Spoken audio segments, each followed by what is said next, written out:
If a home reflects its owner, then Rob Reiner's is a perfect fit.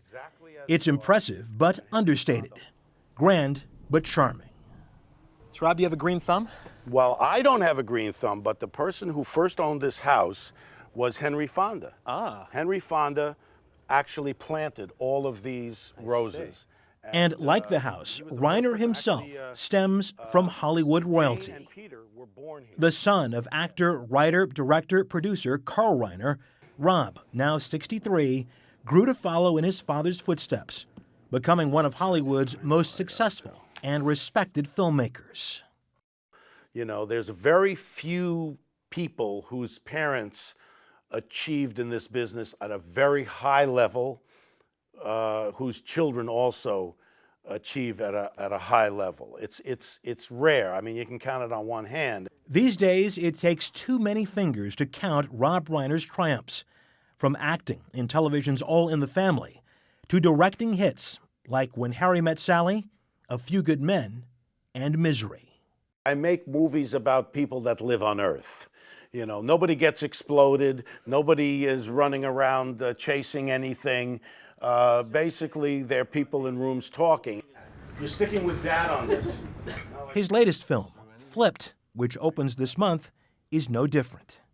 The first day I met Bryce Losky, I flipped. It was those eyes. Something in those dazzling eyes. The film chronicles two sides of a first crush. I couldn't believe it. There I was, holding hands with this strange girl. How did I get into this mess? Well, hello. I see you've met my son. I basically tell the same love story over and over. Essentially what it is, the girl in the story is always much more emotionally mature. The boy is always running around like an idiot trying to catch up, trying to figure out what's going on. And some would argue in real life that's totally true. Well, it is. I mean, that's my story. I mean, basically, you know, my wife gave me, made me a person. He and Michelle Singer have been married for 21 years and have 3 teenage children. You're like half-formed when you're a guy. You meet the right woman, and she basically helps you grow up. Reiner says that today, just as his life has influenced his work, comedy has always influenced his life. After all, he grew up surrounded by his father's work buddies. The great comic minds of the second half of the 20th century, Woody Allen and Mel Brooks and Neil Simon and my dad. And I was aware how funny things were, but I didn't think there was anything unusual about it. I just assumed that everybody, you know, this is what happened in everybody's house. It wasn't until I went over to my friend Paul Schindler's house when I realized things weren't as funny over there. They were a little funnier at my house. It didn't take long for the young Reiner to realize he wanted to be just like Dad. When I was about 8 years old, I said, Dad, I want to change my name. And he got all upset. He was worried that it was difficult for me, that he didn't want, maybe I was feeling the burden of having to be his son. And he said to me, well, what do you want to change your name to? And I said, Carl. Sure enough, before even turning 20, he started making his own name in comedy.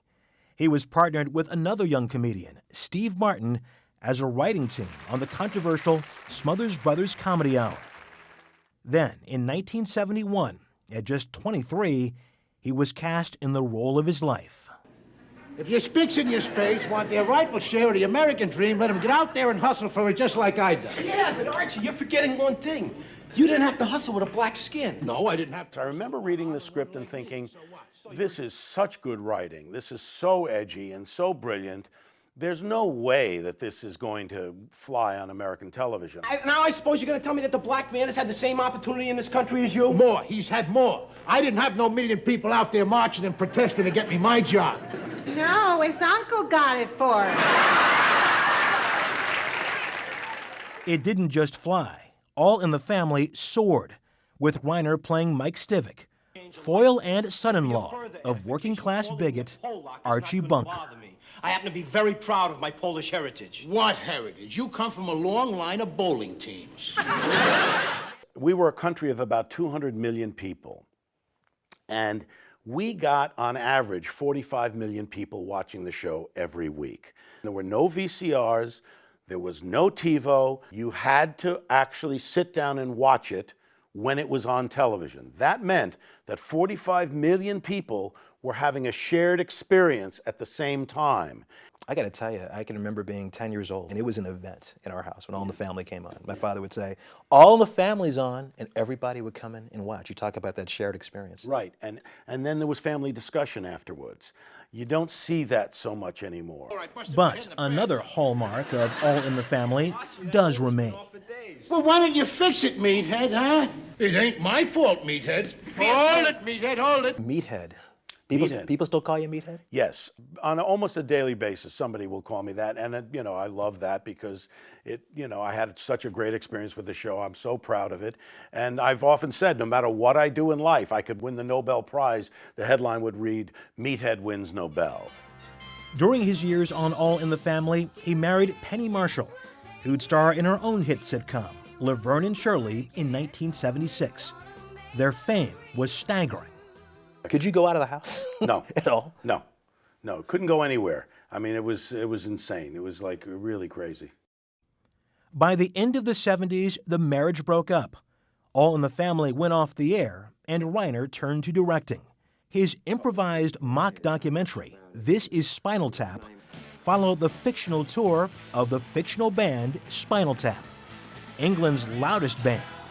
If you can see, the numbers all go to 11. Look, right across the board. 11, 11, and most of 11, the and amps go up to 10. Exactly.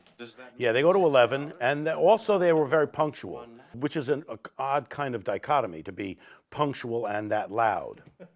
But doing sitcoms and satires was very much in his father's repertoire. As he approached 40, Reiner wanted to do something that would set him apart. He got his chance with the movie Stand By Me. It follows Gordy and three friends who face adversity while looking for the body of a boy who'd gone missing. Do you think I'm weird? Definitely. No, man, seriously. Am I weird?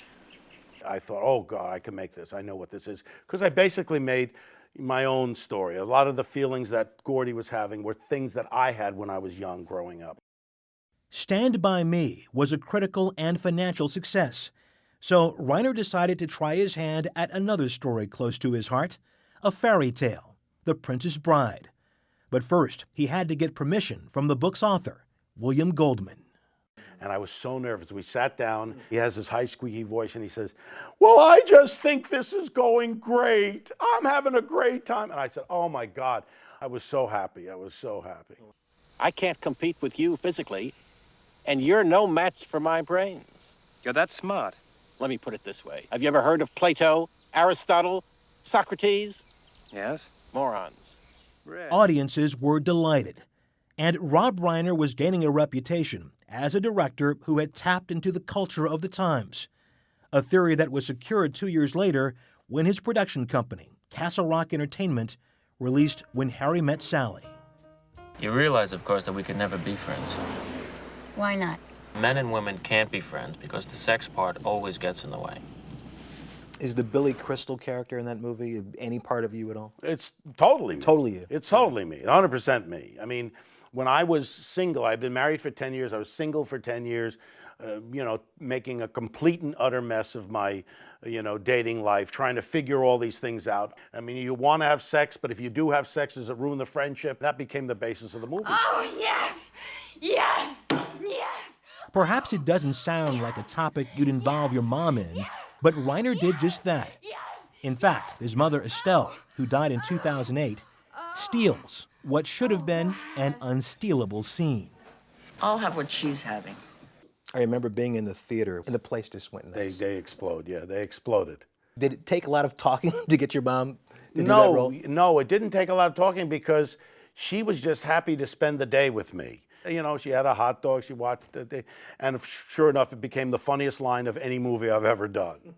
Colonel Jessup, did you order the Code Red? The funniest, but not his most famous. That honor goes to Jack Nicholson's Colonel Jessup in 1992's A Few Good Men. You can't handle the truth. The film was nominated for a Best Picture Oscar. It gives me a tremendous amount of pleasure that that you make movies and they make it as part of the culture. They become part of the vernacular. This room over here is what we call the ego room. At his house, there's a small room crammed with points of pride from his life in entertainment. This is from the new movie, right? Yes, this is from Flipped, and this was painted by my brother, Lucas. But there are some defining moments not immortalized here. Case in point, Seinfeld. One of his production company's hits would have been canceled early on if Reiner had not personally argued its case to NBC brass. We just had to fight like crazy to keep it on the air, which we did. Did you know that was going to be a hit? Did you know that was going to be very successful? you never know anything's going to be a hit. We knew it was good. You're coming out like this, but then... Maybe it's just that simple. Whether he's directing, producing, acting, or writing, Rob Reiner says he just tries to be good. And that means working with what he knows. Otherwise, I wouldn't know how to tell the story. And keeping to his own golden rule. Basically, my philosophy is give the audience the best seat in the house. I don't like a lot of, tricks and gimmicks to make it work.